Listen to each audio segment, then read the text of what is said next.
Jubilee hills ఉప ఎన్నిక ప్రశాంతంగా ముగిసింది.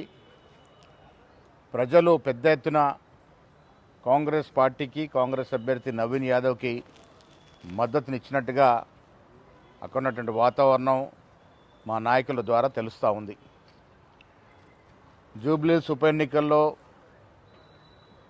గెలవడానికి కాంగ్రెస్ పార్టీ అభ్యర్థి నవీన్ యాదవ్ కొరకు కష్టపడే ప్రతి ఒక్కరికి కూడా ధన్యవాదములు.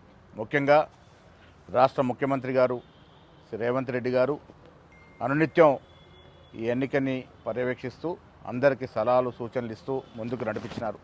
అదేవిధంగా ఉప ముఖ్యమంత్రి బట్టి విక్రమార్క గారు, గౌరవ మంత్రివర్యులు, శాసనసభ్యులు, శాసనమండలి సభ్యులు, కార్పొరేషన్ చైర్మన్స్, అదేవిధంగా కాంగ్రెస్ సీనియర్ నాయకులు, మహిళా కాంగ్రెస్, యువజన కాంగ్రెస్, ఎన్ఎస్వై సేవాదళతో పాటు వివిధ డిపార్ట్మెంట్ల యొక్క చైర్మన్లు అందరూ కూడా ఈ నెల రోజులుగా ప్రజలకి మేమిచ్చిన అభివృద్ధి సంక్షేమాన్ని చెప్పడంలో విజయవంతమైనారు.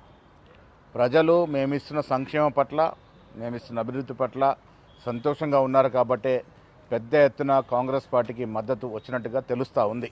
ఏది ఏమైనా మంచి మెజారిటీతో కాంగ్రెస్ అభ్యర్థి నవీన్ యాదవ్ గెలుస్తారనేటువంటి ఆశ ఉంది. ఇక్కడ కష్టపడ్డ ప్రతి ఒక్కరికి పిసిసి తరఫున ధన్యవాదములు.